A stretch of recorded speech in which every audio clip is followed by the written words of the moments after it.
Buenas noches, mami. ¿Cómo Buenas estás? noches, mi amor. Muy bien, gracias. ¿Y tú, hermosa? Muy bien, muchas gracias. Qué bueno. Te voy a hacer una serie de preguntas acerca de tu infancia, tu juventud, tu niñez. Me gustaría que pudieras recordar de la mejor manera posible cómo era la época y qué era vivir por ahí de la época de los 60, recalcando los 70. ¿Ok? Sí. ¿Cuál es tu nombre? Alejandra Eugenia Valdés Ruiz. Ok. ¿Y cuántos años tienes y cuándo naciste? Tengo 54 años y nací el 26 de enero de 1966.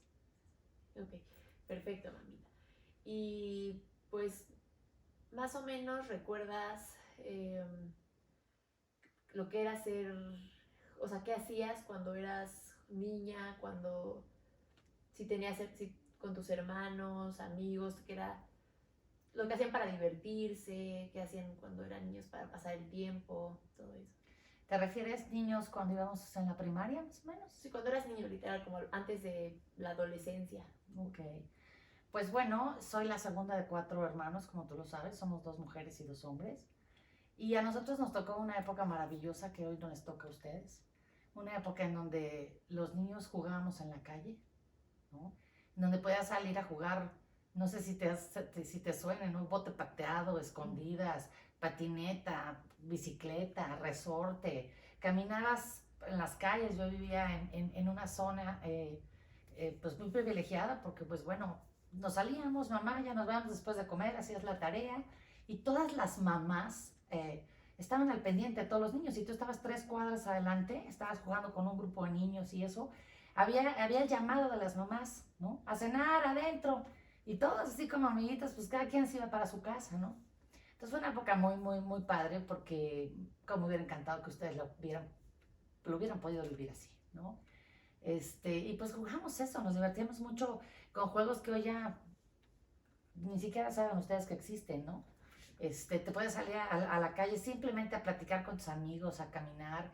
Y lo mismo hacemos con mis hermanos, ¿no? Cuando tienes varios hermanos, pues bueno, con unos juegas más. Yo particularmente me encantaba jugar con mi hermana, la comidita y mis amigas, pero también me encantaba jugar con los niños, ¿no? Y treparme al árbol y jugar con ellos, ¿no? Entonces yo pasé una infancia pues muy, muy bonita, muy divertida, ¿no? Muy libre, en donde pues a nosotros nos alcanzaba solamente tengan cuidado, no hablen con desconocidos, ¿no? El robachicos famoso, ¿no? Que o sea, el robachicos era pues algo que te decían que tuvieras cuidado porque se podían robar a los niños, ¿no? Sin embargo, te puedo decir que en mi niñez, mi juventud y hasta la fecha, gracias a Dios, pues nunca vivimos un tipo secuestro, que desapareciera un niño. No, vivimos una época increíble. Pues hablando de eso es lo que te quería preguntar, ¿cómo era, ya remontando también un poco tu adolescencia, cómo estaba la situación en cuanto a la inseguridad, a la violencia? ¿Dónde vivías? Bueno, en esa entonces, primaria, en secundaria, prepa, vivía en Las Arboledas, en el municipio de Atizapán de Zaragoza, en el Estado de México. Y pues, te acabo de decir, no había ni la violencia, o por lo menos no era tan abierta, ni la inseguridad que se vive hoy. Yo recuerdo a mi madre llegar, dejar abierto los coches se quedaban abiertos, la puerta estaba abierta de las casas. No tenías que llegar ni con llave 1, llave 2. No había todos estos sistemas que todos ponemos hoy de alarmas, cercas electrificadas, ya sabes, no, todo era muy abierto, muy libre. Nosotros vivíamos en Arboledas y fíjate que en la época de la secundaria, mi hermana y yo tuvimos la oportunidad de trabajar en el teatro. Durante varios años participamos en una producción de José de Jesús Terrazas, Mujercitas, ¿no? Yo era Beth, Mónica, mi hermana era Jo, ¿no?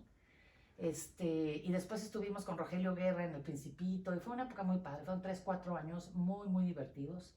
Y al principio también tú conoces a mi comadre Ana Marcela, que es tu madrina, ella también entró a trabajar ahí, te sentías lo máximo, ¿no? Trabajas en el teatro de verdad, ¿no? Y entre semana teníamos que entrenar de lunes a jueves en la colonia Doctores, una colonia peligrosa en México desde hace muchos años. Las mamás nos llevaban, ya sea la mamá de Ana o mi mamá, nos llevaban, estaban con nosotros ahí, ya sabes, tejiendo, haciendo cosas que hacían las mamás, mientras estábamos en los famosos ensayos, que eran de 4 a 7 de la noche, de lunes a jueves. Sin embargo, los fines de semana, que era el día que nos tocaba salir en los teatros, Pues bueno, llegó un momento en que, pues, en aquel entonces, pues eran familias más grandes de las que ves hoy, ¿no? O sea, era raro ver a alguien que fueran 2 hijos, la mayoría éramos 4 hijos, 5 hijos y hasta más. Entonces repartirse un poco a quién llevas, pues era complicado. Y mi hermana Ana Marcela y yo nos íbamos en camión y en metro. Y claro, totalmente instruidas de tengan cuidado y no hablen con extraños, cuídense. Y te puedo decir que durante todos los años que nos íbamos los fines de semana, a veces no me tocaba irme sola, a veces era con Ana, a veces era Mónica y yo. Nunca, gracias a Dios, nos pasó absolutamente nada. No solamente un día nos tocó bajándonos del camión ya muy cerca de casa de Ana, que vivía a 5 cuadras de donde yo vivía, un exhibicionista, esos que te enseñan, ya sabes, y salimos corriendo como locas, ya, gritando asustadísimas, ¿no? Pero fuera de ahí, la verdad es que no vivía la gente esta violencia que vives hoy, por ejemplo, en los camiones. Todos los días asaltan los microbuses a la gente que con trabajos tiene un celular y se lo roban. ¿No? Es impactante. Antes te podías subir al camión y de verdad te quedas dormida y no pasaba nada. Era raro. Sí, ya había asaltos, toda la vida los asaltos. Pero era otro México. Otro México y yo creo que otro mundo, ¿no? Entonces podíamos regresar inclusive de noche a nuestra casa en camiones. Ir hasta, bueno, tú entenderás, ya más o menos conoces, del Estado de México, Arboledas, donde vivíamos, pues íbamos a la colonia Roma, por ejemplo, en el Teatro Jesús Urueta. Entonces era lejos. Entonces, ¿podrías decir que el medio de transporte por el que más te movías era metros, camiones? No, solamente me movía en metros y camiones para esa actividad. ¿No? Todas las demás, generalmente nuestros padres nos llevaban. A mi mamá, que era la que más estaba, mi papá viajaba muchísimo. Ok, claro. Pero vaya, me refiero a que a esas edades tú podías confiar en que podías mandar a tu hijo en camión y era seguro. O sea, yo creo que lo que más miedo te daba a la mujer era que se perdiera, ¿no? Sí. Imagínate, mi mamá fue siempre muy valiente, una mujer siempre que cree en la gente, que siempre ha creído en la gente. Y hay una anécdota que, mira, yo iba en primaria, a lo mejor yo iba en quinto de primaria, y de repente mi mamá, cuando nos empieza a enseñar a movernos en camiones, en metros, enseñando que esa es la vida. Bueno, imagínate, Nat, que mi mamá era de las que se paraban y subía a la gente y les daba aventón, ¿no? ¿Cuántas veces no ves a una mujer cargada con cosas y si seguro va al periférico y hoy ya no te atreves a darle un aventón? Mi mamá daba aventones. Nosotros estábamos acostumbradas de, ándenles, hagan espacio. Y se subía la señora, generalmente a señoras, no a señores, ¿no? Ayudar a la gente, tenías esa confianza. Entonces, en esa época, mi mamá, imagínate, en primaria enseñándonos a ver cómo usar camiones, dónde teníamos que tomarlo, cómo teníamos que bajarnos. Bueno, mi hermana la estaba entrenando a mi mamá para ir a recoger a mis hermanos. Nosotros estudiábamos en el Liceo de México, en la colonia Roma, y mis hermanos en el Colegio México. Y yo un día dije, ¿por qué yo no puedo? Perdón, ¿esto fue en primaria? Yo iba en quinto de primaria. ¿Y no que vivías en Arboledas? Sí, pero me remonto un poquito antes. Nosotros vivíamos en Tlatelolco. Y cuando estábamos en quinto de primaria, bueno, yo en quinto de primaria nos cambiamos a vivir a Arboledas. Entonces, esto que te estoy contando, todavía vivíamos en Tlatelolco y era relativamente muy sencillo hacerlo. Y bueno, mi mamá me da 3 pesos. Yo iba a recoger solamente a Francisco. Juan no sé por qué no había ido a la escuela. ¿Son tus hermanos? Tengo 2 hermanos.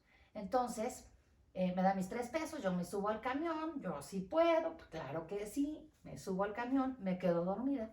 De repente despierto y me doy cuenta que esto era por Bucareli, tú no conoces muy bien por ahí, pero a lo mejor tú mí seguramente sí. Pienso que me pasé, pienso que ya iba de regreso, imagínate, ¿no? Como si fuera viaje redondo. Me asusto y me bajo del camión. Dije, no he ido por mi hermano. Cuando me bajo del camión me doy cuenta que apenas iba, que me había dormido 3 minutos. Entonces me vuelvo a subir al camión y me gasto el peso 2. Llego por mi hermano al Colegio México, ahí en las calles de Mérida y Frontera, en la colonia Roma. Y pues ya estaba ya con mi hermano, ya había cumplido el cometido. Ahora había que regresar. Y fíjate, no se me ocurrió, claro, no había celulares, ¿no? No se me ocurrió pedirle a una miss, al director de la escuela, a alguna mamá que si me prestaba un peso para regresar a mi casa, ¿no? O hablarle de la escuela a mi mamá y decirle lo que había pasado. Yo tenía que cumplir con eso. Y el reto fue convencer a mi hermano de que caminara. Porque además el camino de regreso, el que yo me sabía era en coche y era la ruta larga. En cambio, no era la ruta más corta. Pero finalmente Mi hermano salía a la 1 de la tarde y yo llegué cerca a las 4:30 de la tarde a la casa, ¿no? Entonces te imaginarás, mamá, la angustia que estaba, porque la angustia que estaba. Sin embargo, imagínate lo que te podías atrever a hacer, ¿no? Y yo no tenía miedo, solo era cómo lo convenzo. Entonces, del peso que me quedaba, le compré unas palomitas Barcel, acababan de salir en aquel entonces, así tamaño chiquito, palomitas Barcel de mantequilla. Y le cargaba la mochila y descansábamos, y entonces era un México muy diferente al que vivimos hoy. Ok. Y por esa época, cuando ibas en primaria, tenías unos 10 años por ahí, ¿cómo se comunicaban? ¿No? Ya acabas de mencionar que no había celulares o a lo mejor todavía no se usaban tanto o existían. ¿Me puedes platicar cómo era todo eso de los teléfonos, cómo se comunicaban? Bueno, Ya sea con, perdóname, ya sea con gente cercana o gente de otros lugares, todo. Bueno, la comunicación con tu familia era el teléfono de tu casa. Eh, los celulares, hija, y mira que el abuelo, tu abuelo, mi padre, tuvo celulares muy al principio, cuando todavía los celulares no eran para las personas, eran más bien para los trabajos y como... ¿Por qué años? Pues te estoy hablando de los 85, 86. Bájale, quiero recordar un poco más de los 70 y así. Ahí voy. En esa época se empiezan a usar los celulares. Antes de eso no existía, no había nada. La cosa más moderna que había en aquellos entonces, estoy hablando de los 70s, y lo usaban los doctores. Era una cosa que se llamaba Viper. No Viper, Viper. Y era un cuadrito así chiquito. Y le sonaba ti, ti, ti, ti, ti, ti, ti, ti, ti. Y era un mensaje de texto súper reducido que le decía, doctor Valdés, comuníquese a tal teléfono. No sabías ni, o con la señora Velázquez. Entonces el doctor pues le sonaba en el cine, entonces salía, buscaba un teléfono público, eran normalísimos los teléfonos públicos de monedas, en centavos, en pesos. Y entonces marcabas, ¿no? Y entonces te comunicabas a un teléfono fijo. Eso era como lo moderno, y lo son los médicos, porque pues, estaban a estar localizables para las emergencias. Pero en aquel entonces, te digo, tú salías de tu casa y no te volvías a comunicar, ¿no? Hasta que llegaras a un lugar donde hubiera teléfono. Y si querían comunicarse con, imaginemos, que con alguien de otro país o de otro estado. Ah, bueno, por lo menos en mi generación, desde que tengo uso de razón, desde primaria baja o inferior, como le dicen, hubo siempre teléfono en casa. Y bueno, pues eran las famosas llamadas de larga distancia, ¿no? Y entonces la gente decíamos, oye, voy a hablar a mi tía Rita en Zacatecas o a mi tío Juanito en Canadá. Y entonces te angustiaba porque eran caras las llamadas, ¿no? Sí. Entonces era la única forma que lo puedes hacer, o por carta o telegrama, ¿no? Algo que hoy también ya se ha perdido, ¿no? Las cartas y los de telegramas. puño y letras. Y el telegrama, por lo menos tenías que ir a telégrafos, mandar un mensaje, te llegaba de cumpleaños, se acordó de mí, ¿no? O una carta escrita que tarda mucho tiempo, ¿no? Pero todavía en secundaria, y tú estás hablando de que en secundaria yo tendría pues 13, 14 años. A los 15 años me fui a estudiar de intercambio a Carolina del Sur en Estados Unidos. Y pues no te hablabas cada semana ni cada día. O sea, escribíamos cartas, yo me cartaba con mis abuelitas, por supuesto con mis papás, con mis hermanos, ¿no? Y lo padre era recibir carta, ¿no? La abrías y leías, esta semana he estado así, me la he pasado muy padre, ¿no? Porque el teléfono estaba ahí, pero era caro. No era como hoy que puedes hablar 150,000 llamadas en un mes y te cuesta lo mismo tu renta mensual, ¿no?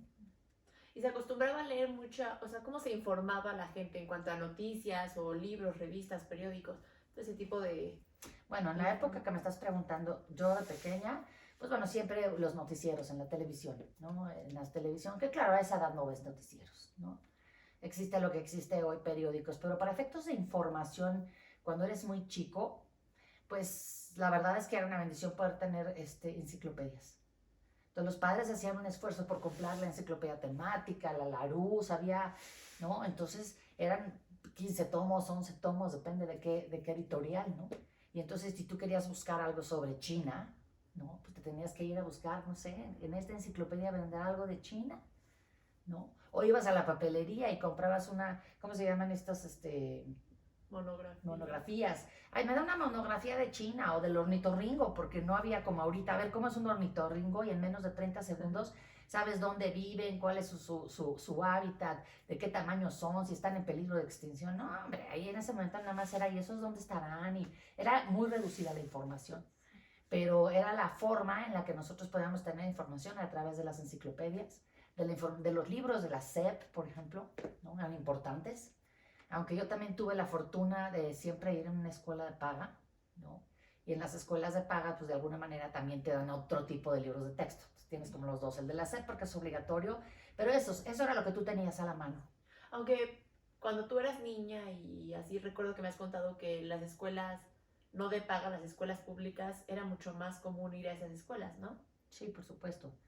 A lo que es hoy en día. Por supuesto, se ha popularizado muchísimo el tema de que los padres de familia intenten darle un poquito de mejor educación a sus hijos. Los planes de estudio son iguales, porque los tiene que aprobar la SEP o la UNAM. O sea, no te enseñan diferente en una de paga que en una pública. Sin embargo, en las de paga, por ejemplo, tenías acceso a estudiar algún idioma, a tener más el tema de deportes, por ejemplo, o después poco a poco, en cuanto empezó a entrar la computación, pues ya de que tienes computadora en la escuela, pues tienes computadora. Pero en realidad se fue popularizando, dado que, bueno, desgraciadamente es muy complejo para un país poder, sobre todo México. México yo creo que nos falta muchísimo, muchísimo el tema de educación. Y es donde yo creo que deberíamos de invertir más dinero, ¿no? Más dinero en las generaciones que siguen y que tenga todo el mundo derecho a la educación. Es un derecho nato de la Constitución. Ahora este señor que nos preside en la República está muy preocupado por la gente necesitada o por los pobres. Sin embargo, yo sé, ¿por qué no le meten un chorro de dinero a la educación? ¿Te imaginas el México que seríamos ahora? Sí, claro. Entonces, bueno, esa es la diferencia. Realmente la verdad es que se supone que tenemos que aprender lo mismo, ¿no? Bueno, no sé si te sirve esta información. Y hablando ahorita sobre presidentes, ¿recuerdas, aunque sean tus primeros años, décadas de vida, cuando estabas en primaria, secundaria, prepa, cuáles fueron los primeros presidentes con los que te tocó? Pues mira, yo recuerdo ya escuchar mucho desde Echeverría, López Portillo, el presidente de la Madrid, y por supuesto ya en una época de adulto joven, ¿no? A mí me tocó Carlos Salinas de Gortari, que te voy a decir una cosa, a pesar de lo que puedan criticarlo, yo soy súper salinista. La verdad es que trajo muchísimo progreso al país, independientemente, esos temas políticos son complejos. Pero tengo muy claro Salinas, ¿no? El sexenio de Salinas para mí ya fue como un adulto consciente, ¿no? Ya escuchar y decir, empezarte a politizar un poco qué hace un presidente, ¿no? Y ahí era pues que si el PRI, que si el PAN, que además estaba empezando el PAN muy fuerte, ¿no? Entonces como sociedad era así de, oye, pues el PRI ha sido toda la vida y ahora hay otro partido muy importante, los panistas, ¿no? Entonces, sobre todo en una época en que te empieces un poco a interesar de la parte política de tu país. Y por supuesto de Salinas de Gortari a la fecha, pues con todos los presidentes, ¿no? El mismo Fox y bueno, pues no se diga Calderón y Margarita Zavala, que soy súper fan, además que son amigos. A todos, la verdad, creo que han hecho cosas buenas por este país, desde Fox, que no era, pero nos ha tocado una revolución impresionante, ¿no? De cambios en nuestro país. Claro. Y cuando eras niña y prepuberta, adolescente, hasta tus 15, ya no nos pasemos. ¿Qué música escuchabas? ¿Qué música tendías a escuchar tú? ¿Qué música estaba de moda, aunque no te gustara? Bueno, fíjate que en la casa fue muy chistoso. En la casa no, yo veía que mis amigas tenían discos y compraban discos. En mi casa, como mi mamá no ponía discos, mi mamá fue mucho de la radio. Entonces, pues oías la radio, oía la mamá. Pero en aquel entonces, si me estás hablando de los 15 años, pues te podría decir que qué es lo que se oía muchísimo en el radio. Pues por supuesto, Emanuel, Juan Gabriel, ¿no?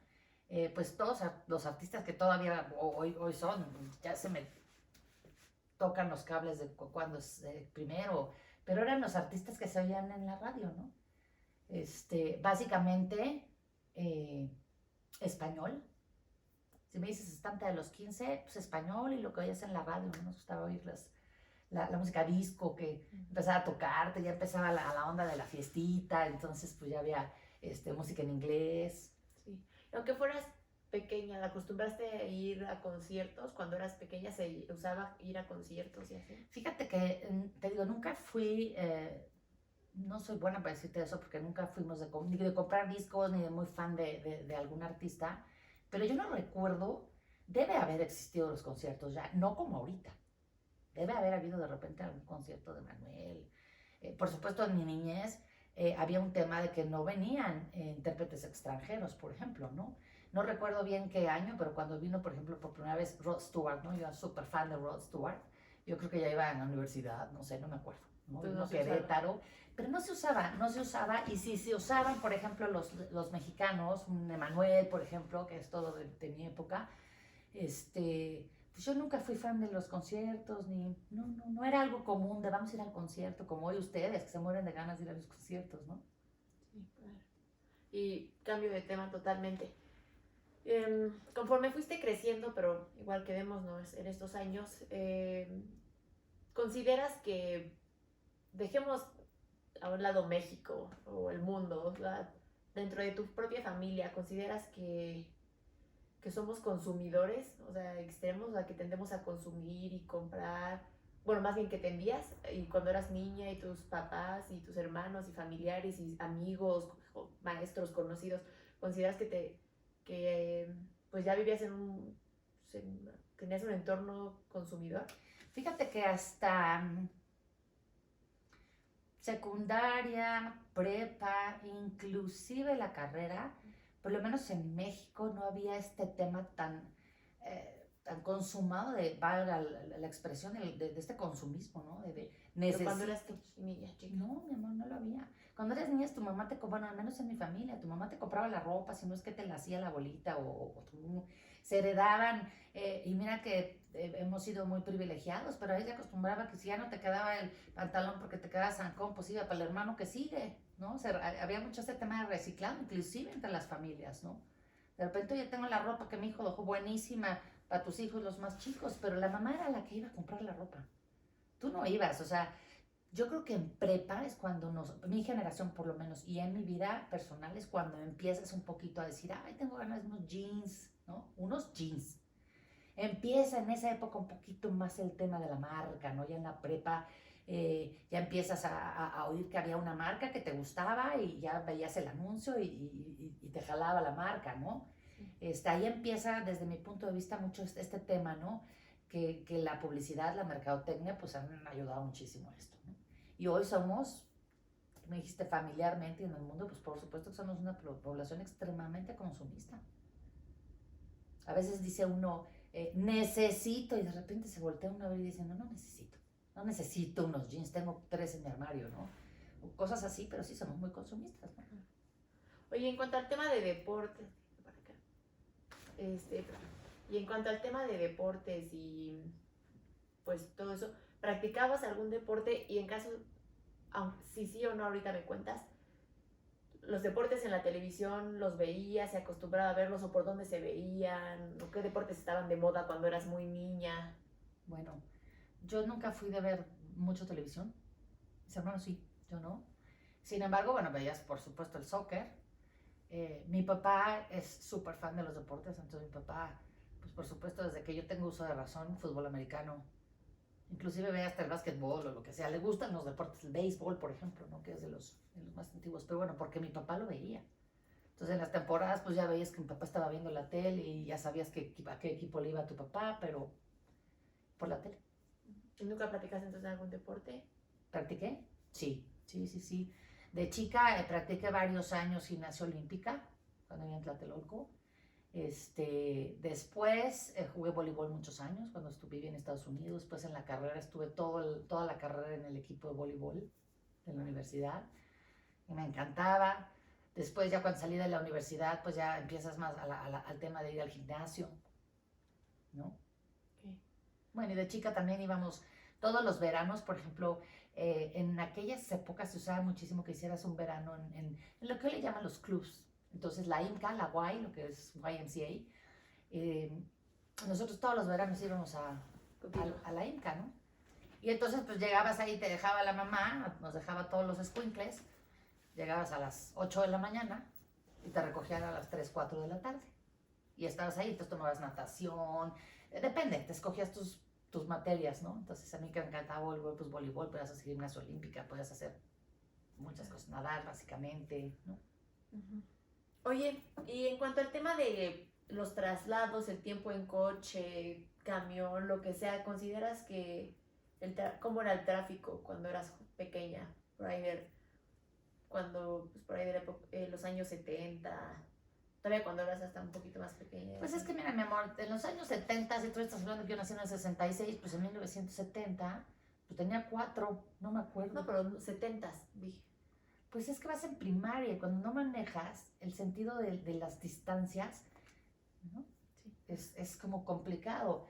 Te puedo decir que nos la vivíamos mucho en el coche, estudiamos muchos años en la Nacional de Música, viviendo ya en Arboledas. La Nacional de Música, la Escuela Nacional de Música estaba en la calle de Xicoténcatl en Coyoacán. Mi mamá nos recogía de la escuela a las 2 de la tarde, con la comida en el coche, y toda la tarde era estar en la Escuela Nacional de Música. Entonces, pero yo no recuerdo en ese momento si había mucho tráfico, si no había mucho tráfico. No recuerdo escuchar el tema de, ay, ven nada más el tráfico, cuántas horas vamos a hacer. Yo no lo recuerdo en los 70s. Para mí empiezo a hacer un poco la cuenta de qué tráfico hay en México cuando tú lo vives, ¿no? Sí, sí, claro. Perfecto, perfecto. Ok. Pues sí, la verdad se me está dando una muy buena imagen de cómo era tu niñez, tu juventud, porque por más pequeña que fueras te acuerdas. Entonces, ok. Y hoy una pregunta fuera de todo esto, quisiera preguntarte sobre un tema del cual yo estoy investigando y en el cual estoy trabajando ahorita en la escuela. Y pues trata más que nada acerca de cómo las personas, la población mexicana, los diferentes pueblos mexicanos, cómo esta ignorancia o falta de conocimiento, tanto voluntario e involuntario, porque hoy existe más que nunca la rendición de cuentas, y también existe la gente que no tiene acceso a esta rendición de cuentas, pero a fin de cuentas esta falta de conocimiento los cubre a todos con respecto a la estructura gubernamental de México, ¿no? De que la gente ignora, pues, qué cosas para cada quien, de qué se encarga cada quien, qué se le exige a cada quien, por qué se vota cada quien. ¿Tú qué me puedes decir? ¿Cuál es tu posición? ¿Qué opinas acerca de eso? ¿Qué has visto? Bueno, yo creo que el acceso al conocimiento es un derecho nato de la humanidad. Y creo que el conocimiento te lleva a poder tomar mejores decisiones. Y cuando tú tomas mejores decisiones porque sabes qué hacer, ¿no? Porque tienes acceso a información y entonces te dice, por ejemplo, no sé exactamente a qué te refieres, pero por ejemplo, yo estoy segura que muchos de nosotros desconocemos exactamente qué hacen los diputados o qué hacen los senadores. Decimos, pues sí, son unos señores que se reúnen ahí para votar qué, cómo, cuándo, ¿no? Yo creo que, como te decía en un principio, el acceso a la información, a la educación a todos los niveles es la clave para ser un mejor país, una mejor sociedad. Porque cuando la gente conoce algo, cuando sabe algo y ya sabe esto me conviene y esto no me conviene, más allá de si está bien o está mal, ¿sí? La gente deja de hacer algo que hoy cree que está bien. Pero hay mucha gente que decide no saber. Como te digo, hoy vivimos en una época, también a diferencia de lo que tú decías hace un tiempo, y eso que no está tan alejado, 50 años, sí es mucho, y sí han cambiado muchas cosas, pero también no estoy yéndome 2 siglos atrás o cosas así como para decir que es el tener acceso a información, ¿no?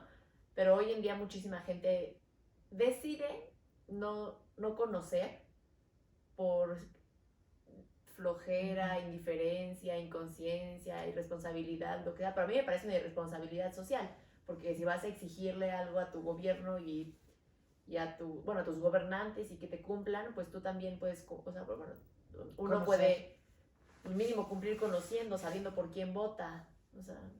Claro, por eso te digo que el acceso al conocimiento, si tú conoces y sabes, pues vas a decir, por ejemplo, yo le digo a la gente, vota, no dejes de votar, es que todos me caen mal, no importa cuál es el menos peor para ti, pero vota, ejerce tu derecho a votar, porque la única manera en que las sociedades sean más fuertes es que la sociedad participe. ¿Y cómo podemos hacer que la sociedad participe? Con el conocimiento. ¿Cómo podemos hacer? Por eso digo que la clave, y se ha dicho, no lo digo yo, se ha dicho durante generaciones en la vida, la clave está siempre en los jóvenes. Tal vez los adultos ya estamos muy cerrados, muy contaminados en el hecho de, no, a mí nadie me va a venir a decir cómo, pero los jóvenes darles estructura, darles conocimiento, enseñarles todo lo que valen y, y que todos sus sueños pueden hacerse realidad, sobre todo en un país como México, ¿no? México es un país de muchas oportunidades. Y sí, yo sé que hay muchísima gente que decide, y lo decide por inconsciencia, por falta de conocimiento, vivir como vive o hacer lo que hace. Sí, desgraciadamente sí, es muy triste a veces, aunque trates de ayudar a alguien y esa persona dice, no, yo ¿para qué? ¿Para qué mejoro si de todas maneras si yo mejoro no va a cambiar nada? ¿No? Pero cuando va la gente con el conocimiento descubriendo que tu granito de arena sí mueve al mundo, entonces las cosas pueden cambiar. Y yo creo que es algo que necesitamos meterle durísimo, sobre todo a nuestros jóvenes. Tienen su cerebro perfectamente fresco, cuando dicen que son una esponja, ¿no? Y eso pues hay una razón neurológica. A ellos son los que hay que meterle. Los cabezas duras, que ya tenemos muchos años y no queremos cambiar, bueno, pues tendremos que adaptarnos como sociedad, ¿no? Ser tolerantes, ¿no? Pero permitir que las generaciones que vengan tengan acceso a ese conocimiento. Y si tú desde chiquitos a los niños les vas enseñando a cumplir la ley, qué es lo que nos conviene más, para qué son las leyes y las normas, para que la convivencia entre las sociedades sea mejor, creo que podemos llegar a ser una mejor sociedad. Claro que sí. Pues yo creo que eso sería todo, Maya, no te sigo quitando más tiempo. No me quitas nada. Pero muchísimas gracias por la plática, para mí es súper enriquecedor poder viajar contigo en el tiempo a una época, porque luego platicamos mucho de pues, cuando eras más joven, pero ya tú hace no tantos años, y pues, platicar de la niñez y cómo era México, y pues un poco este contraste de hoy en día y así, la verdad. Muchísimas gracias por compartirlo y por todo, y pues muchísimas gracias. No, mi amor, gracias a ti, espero que mis respuestas te sirvan de algo, ¿verdad? Te felicito, muchas gracias. Muchas gracias, Navita. Gracias a ti, buena noche. Buenas noches. ¿Se me paro o qué? No, ya. ¿Le pusiste tiempo? ¿Cómo que tiempo? ¿Por qué me decías?